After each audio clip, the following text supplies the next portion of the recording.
Avec Guillaume Tabar pour l'éditorial avec Le Figaro. Bonjour Guillaume. Bonjour David. François Bayrou a suggéré hier dans le journal du dimanche d'organiser un référendum sur le redressement des finances publiques. Avant d'examiner les motivations du Premier ministre, ce projet a-t-il une chance d'aboutir ? Écoutez, sur le plan constitutionnel, il y a un débat, mais oui, on peut dire que cela relèverait bien du champ de l'article 11 qui parle de référendum sur des réformes relatives à la politique économique et sociale et aux services publics qui y concourent. Ensuite, lisons toujours la Constitution, la proposition du référendum émane bien du gouvernement, mais c'est le président de la République et lui seul qui le décide. La question est donc de savoir si Emmanuel Macron approuve et a envie de ce vote des Français sur un projet de rétablissement des finances publiques. Et là, la réponse ne va pas de soi pour deux raisons. La première, c'est que dans ses vœux du 31 décembre, le chef de l'État a bien annoncé qu'il entendait faire trancher certaines questions par les Français.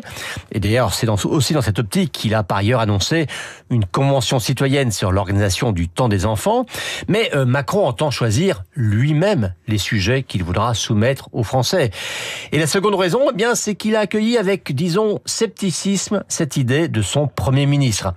Avant de nous dire comment adopter son plan de retour à l'équilibre budgétaire, qu'il nous dise déjà ce qu'il veut mettre dans son plan. C'est en substance ce que l'on disait hier à l'Élysée. Un accueil donc mitigé. Justement, que sait-on du projet que François Bayrou veut soumettre aux Français ? Eh bien, pas grand-chose. Tout le problème est là, comme le sous-entend l'Élysée. Alors, il faut au moins reconnaître un grand mérite à François Bayrou, c'est que ça fait des années qu'il martèle que la dette est un problème à la fois financier et moral, et que nous avons une ardente obligation de la réduire et par conséquent de réduire aussi nos déficits.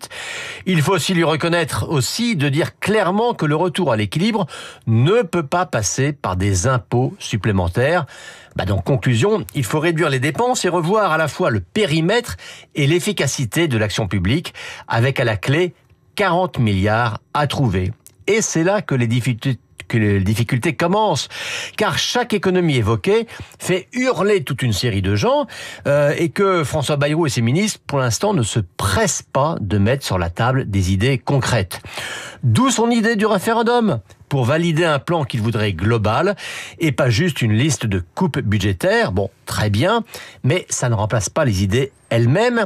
Et se contenter d'évoquer un référendum, ressemble un peu à un nouveau moyen pour gagner du temps. Mais est-ce que ça n'est pas aussi le seul moyen, en France en tout cas, pour passer outre les blocages catégoriels et les intérêts corporatistes ? C'est ce que prétend François Bayrou, mais ne tournons pas autour du pot.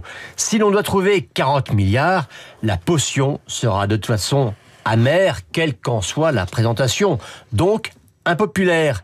Alors, un gouvernement, vous savez, il peut éventuellement tenir face à des grèves, face à des manifestations, face à des résistances corporatistes, mais pas face au verdict du suffrage universel.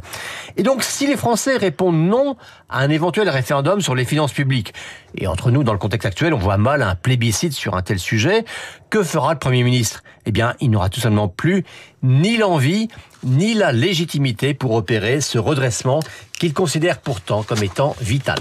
L'éditorial de Guillaume Tabar, que vous retrouverez sur lefigaro.fr en vidéo.